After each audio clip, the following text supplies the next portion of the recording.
Mothers gifted to nurture their children. July 24th, gifted through the Spirit. When I call to remembrance the unfeigned faith that is in thee, which dwelt first in thy grandmother Lois and thy mother Eunice, and I am persuaded that in thee also. 2 Timothy chapter 1 verse 5. The mother's work is given her of God, to bring up her children in the nurture and admonition of the Lord. The love and fear of God should ever be kept before their tender minds. When corrected, they should be taught to feel that they are admonished of God, that He is displeased with deception, untruthfulness, and wrongdoing.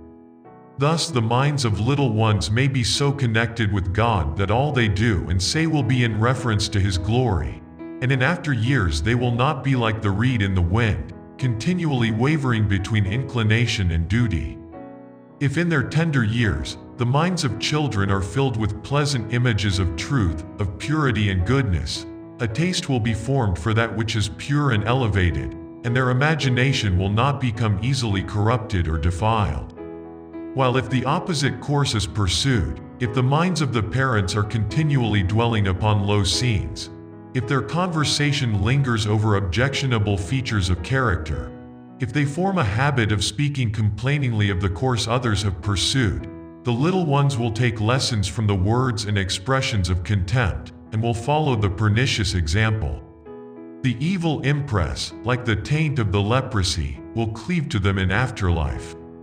The seeds sown in infancy by the careful, God-fearing mother will become trees of righteousness, which will blossom and bear fruit, and the lessons given by a God-fearing father by precept and example will, as in the case of Joseph, yield an abundant harvest by and by. Will parents review their work in the educating and training of their children, and consider whether they have done their whole duty in hope and faith that these children may be a crown of rejoicing in the day of the Lord Jesus?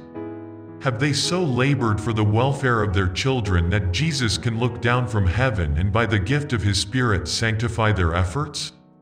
Parents, it may be yours to prepare your children for the highest usefulness in this life, and to share at last the glory of that which is to come.